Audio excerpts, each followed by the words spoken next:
আল্লাহ পাক এই রমজানুল মোবারক আমাদেরকে দান করেছেন, বান্দার জন্য বকশিশ হয়ে আসবেন, বান্দার জন্য আপনার যেন নাজাত হয়ে আসবেন, বান্দার জন্য রহমত হয়ে আসবেন।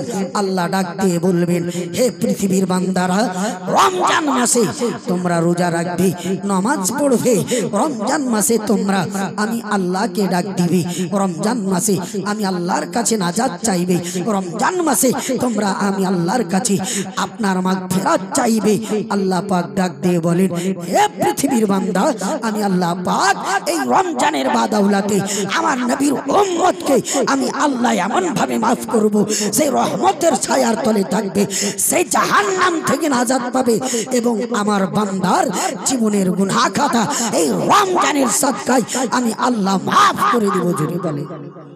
কিন্তু আমাদেরকে রমজানের রোজা রাখতে হবে, রমজানের রোজা রাখতে হবে। রমজান মাসে আমাদের পেটের ব্যথা উঠে যায়, রমজান মাসে আমাদের বমি বমি ভাব আসে, এটা বাহানা নিয়ে আমরা চলি।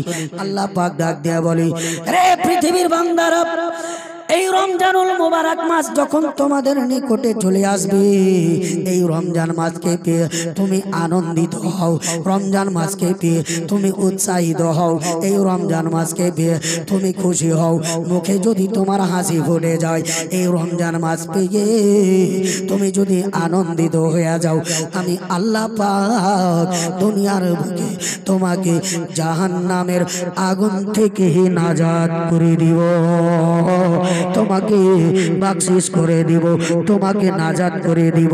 এ বিরাদার মুআজ্জাদি সামিঈন, আল্লাহ বলেন, লা তাকনাতুম মির রাহমাতিল্লাহ, আমি আল্লাহর রহমতে নিরাশা হয়ে যেও না, তুমি ভরসা করো, তুমি যদি ভরসা করতে পারো রে, আমি আল্লাহর রহমতের উপর ভরসা করবে, আমি আল্লাহ তোমার বকশিশ করে দিব, আমি আল্লাহ তোমার মাগফিরাত করে দিব। আজকে বর্তমান যুগের মুসলমান, আজকে বর্তমান যুগে, আজকে রমজান পেলে মনটা খারাপ, রমজান মাসে রোজা রাখা তো দূরের কথা, রমজান মাসে মুমিন মুসলমান আজকে নামাজ পড়ে না, রমজান মাসে রোজা রাখে না, রমজান মাসে বেঈমানি করে, বাটপারি করে। মুসলমান, আমি গজল বলবো না বাবা, কিছু মন গুরুত্বপূর্ণ কথা আপনাদেরকে বলবো। আল্লাহ পাক রব্বুল আলামিনের নবী মুস্তাফা বলে দিয়েছেন, একজন রোজাদার যখন বিছানায় ঘুমিয়ে থাকে, একজন রোজাদার বিছানায় ঘুমিয়ে থাকতে থাকতে যখন ডান দিকে কট ঘুরে, বাম দিকে কট ঘুরে, একবার ডান দিকে কট ঘুরলো, একবার বাম দিকে কট ঘুরলো, হঠাৎ করে ওই বিছানাখানা শুয়ে আছেন আপনি চুনাখালীর জামিনে, নিজের বাড়ির বিছানাতে, আপনার বিছানা আল্লাহর কাছে ডাক দেয়া বলে, আল্লাহ গো,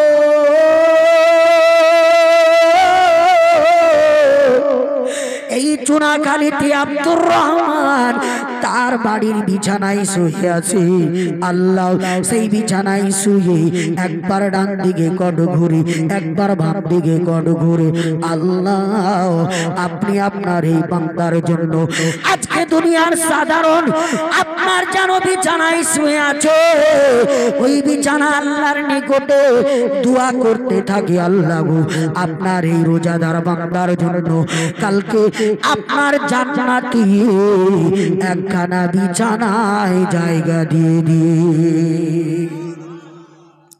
আপনি রোজা করবেন, আপনার বিছানায় শুয়ে থাকবেন, আর ওই বিছানাখানা হবে আপনার, ডান দিকে কট ঘুরবেন, বাম দিকে কট ঘুরবেন, ওই বিছানাখানা আপনার জন্য দোয়া করতে থাকবে, আল্লাহ আপনি এই বান্দার জন্য জান্নাতের মধ্যে বিছানার ব্যবস্থা করে দিন। জোরে বলেন।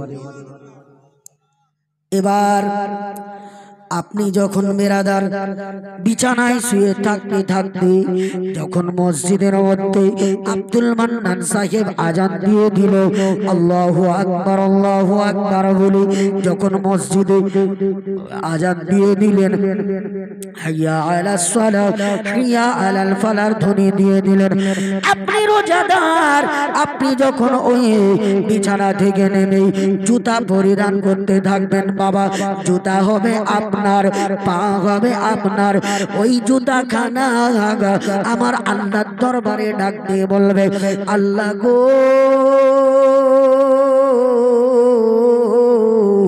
আপনার বান্দা রোজা রেখে আমি আল্লাহ রব্বুল আলামিনের দরবারে আপনাকে বলি গো আল্লাহ, আপনার বান্দা রোজা রেখে আমি জুতা পরি না, আমি জুতাকে পায়ে দিতেছি। এ আল্লাহ, আপনার বান্দা কাল কিয়ামতের ময়দানে যখন ফুলসে রাত পার করবে, রোজা রেখে আমি জুতাকে পায়ে দিতেছি, এই জুতা পায়ে দিকে মসজিদের দিকে যাবে, মসজিদের দিকে দৌড়িয়ে যাবে নামাজ পড়বো বলে। আল্লাহ, আপনার বান্দা যখন কাল কিয়ামতের ময়দানে ফুলসে রাত পার করবে গো আল্লাহ, আপনার বান্দার জন্য এই ফুলসে রাত পার হওয়াটা আপনি আসান করে দিয়ে আপনি রোজা রাখবেন, আপনি রোজা রেখে নামাজ পড়ার জন্য জুতা পায়ে দিবেন। আপনার পায়ের জুতা আপনার জন্য আল্লাহর কাছে দোয়া করবে, আল্লাহ এই ব্যক্তি যেন কাল কিয়ামতের মাঠে সঠিকভাবে পুলসিরাত পার হতে পারে। জোরে বলে। তাহলে রোজা রাখতে হবে, রোজা রাখতে হবে। এবার ওই লোকটি রোজা ধরে এক পা দুই পা করে জুতা পরিধান করে হাঁটতে থাকবে।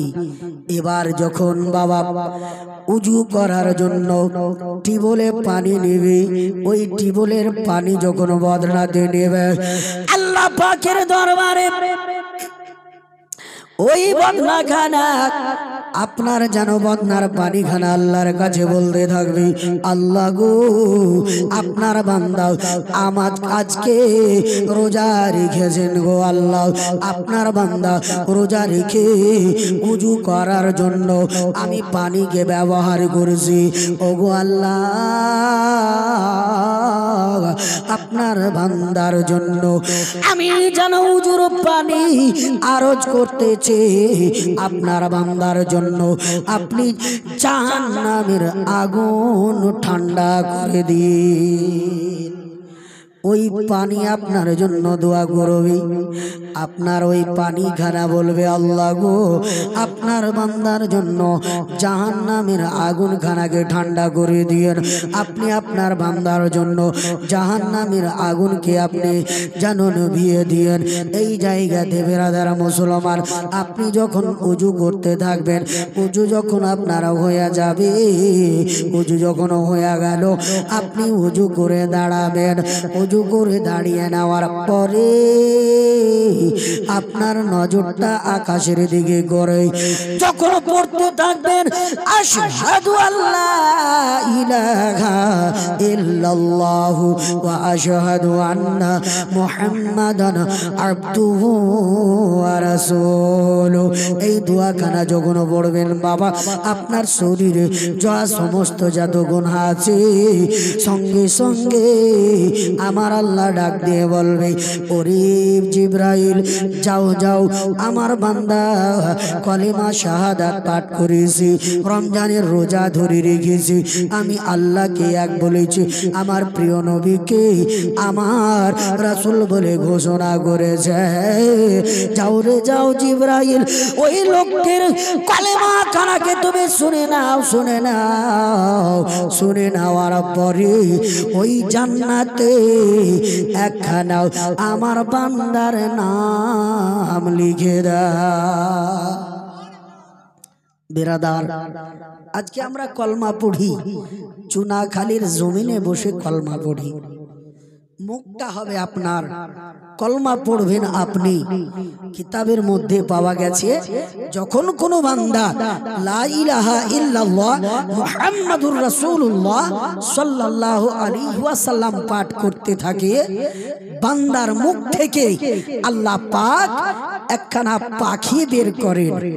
কলমা পড়বেন আপনি, একখানা পাখি বের করবেন, ওই পাখিখানা আপনার মুখ থেকে বের হবে।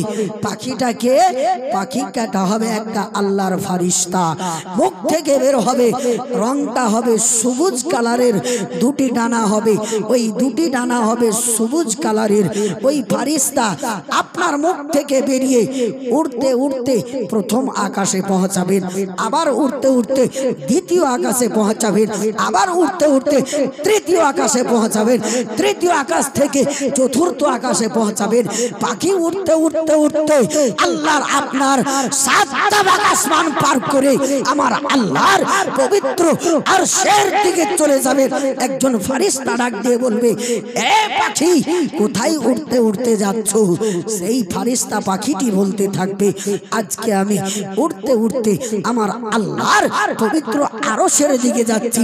বলে, কেন তুমি জানো না আমার আল্লাহর নূরের তাজাল্লিতে তোমার ডানা যেন জ্বলে ছারখার হয়ে যাবে, তুমি ধ্বংস হয়ে যাবে। এই সময় ফারিস্তা বলতে থাকবে, চুনাখালীর সরজমিনে আল্লাহর একজন বান্দা, আমার নবীর একজন উম্মত মুহাব্বতে কলিমা তাইয়্যিব পাঠ করেছে, যতক্ষণ পর্যন্ত আমার মহান স্রষ্টা ওই ব্যক্তির মাগফিরাত না করে দিবে আমি পাখি উড়তে থাকবো। আমার যদি ডানা চলে যায় আমি সহ্য করে নেব, কিন্তু যতক্ষণ আমার নবীর উম্মতের বখশিশ না হয়ে যাবে আমি পাখি উড়া বন্ধ করব না। জোরে বলে। পাখি উড়তে উড়তে আল্লাহর পবিত্র আপনার আরশের দিকে চলে যায়। আল্লাহ তখন ডাক দিয়ে বলে, আরে পাখি তোমাকে আর উড়তে হবে না, আর উড়তে হবে না।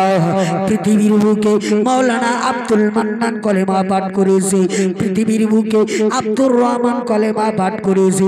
যাও যাও, তুমি যদি এতই আমার নবীর উম্মতকে ভালোবাসো, তার জন্য তোমার ডানা তোমাকে জ্বালাতে হবে না, তোমাকে নিজে হত্যা করতে হবে না, তোমাকে নিজে ছারখার করতে হবে না, নিজেকে তোমাকে ধ্বংস করতে হবে না। আমার নবীর উম্মত কলেমা পড়েছে, আমি আল্লাহ আমার নবীর উম্মতকে আমি আল্লাহ মাগফিরাত করে দিলাম। এই কলেমা এতটাই গুরুত্বপূর্ণ কলেমা, যেই কলমা আপনি পড়বেন ফারিস্তা আপনার জন্য আল্লাহর পবিত্র আরশের দিকে যেতে থাকবে। আজকে যদি জিজ্ঞেস করা যায় যুবককে, মুসলমানদের ধর্মের কলেমাটা কি, তো ই হনো বলতে আর পারবে না, ই বলবে কলেমা জানি না। কিন্তু এই পবিত্র কলেমাটা এতটাই গুরুত্বপূর্ণ কলেমা, যেই কলেমা না পড়লে আপনি মুসলমান হতে পারবেন না, যেই কলেমা না পড়তে গেলে আপনি নিজের ধর্মকে ত্যাগ করে ইসলাম ধর্মে আসতে পারবেন না। আর এই কলেমা পড়নে ওয়ালাকে আল্লাহ এতই পছন্দ করেন, এতই পছন্দ করেন, আপনি পড়বেন চুনাখালীর সরজমিনে আমার আল্লাহ বলেন, ওই বান্দাকে আমি এত ভালোবাসি, এত ভালোবাসি যে আমি আল্লাহ তার মাগফিরাত করে দিই। জোরে বলেন। তো কলেমা তাইয়্যিব লা ইলাহা ইল্লাল্লাহ মুহাম্মাদুর রাসূলুল্লাহ সাল্লাল্লাহু আলাইহি ওয়াসাল্লাম, এই কলেমা আমাকে আপনাকে পড়তে হবে। এই কলেমার ফজিলত কি জানেন? এই কলেমার ফজিলত এত যে এই কলেমা পড়নে ওয়ালা জাহান নামে যখন ফারিস্তা নিয়ে যাবে, এই কলেমার এতই পাওয়ার, এই কলেমার এতই শক্তি, এই কলেমা আপনাকে জাহান নামে যেতে দেবে না।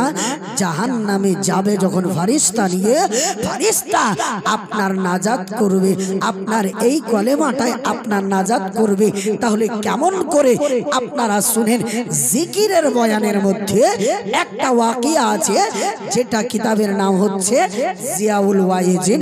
ওই কিতাবের মধ্যে পাওয়া গেছে, একটা ব্যক্তি রাত্রের অন্ধকারে মহাব্বতে কলমা পাঠ করলো, মহাব্বতে কলেমা পাঠ করেছে।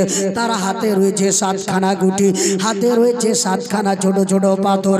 আপনার ওই ব্যক্তিটি কলেমা পাঠ করতেছেন বেরাদার, আপনার লা ইলাহা ইল্লাল্লাহু মুহাম্মাদুর রাসূলুল্লাহ সাল্লাল্লাহু আলাইহি ওয়াসাল্লাম এই বলে কলেমা পাঠ করেন বাবা।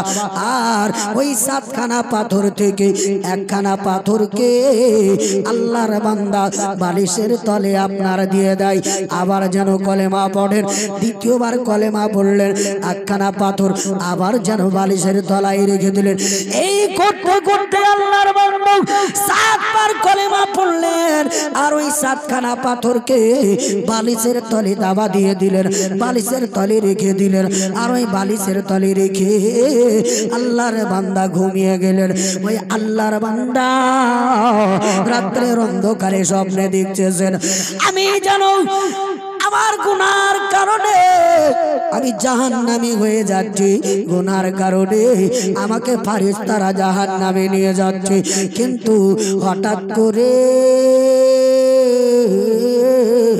জাহান্নামের যখন প্রথম গেটে পৌঁছালো, ফারিস্তারা আমাকে জাহান্নামের গেটে নিয়ে যাচ্ছেন। হঠাৎ করে দেখতে পেলাম একখানা পাথর জাহান্নামের গেটে এসে দাঁড়িয়ে গেছে, একখানা পাথর জাহান্নামের দরওয়াজায় এসে দাঁড়িয়ে গেছে। ফারিস্তারা এত চেষ্টা করে, এতই চেষ্টা করে, কিন্তু ওই পাথরখানাকে ফারিস্তারা সরাতে পারে না। বলেন তো বাবা, জাহান্নামের দরওয়াজা কটি?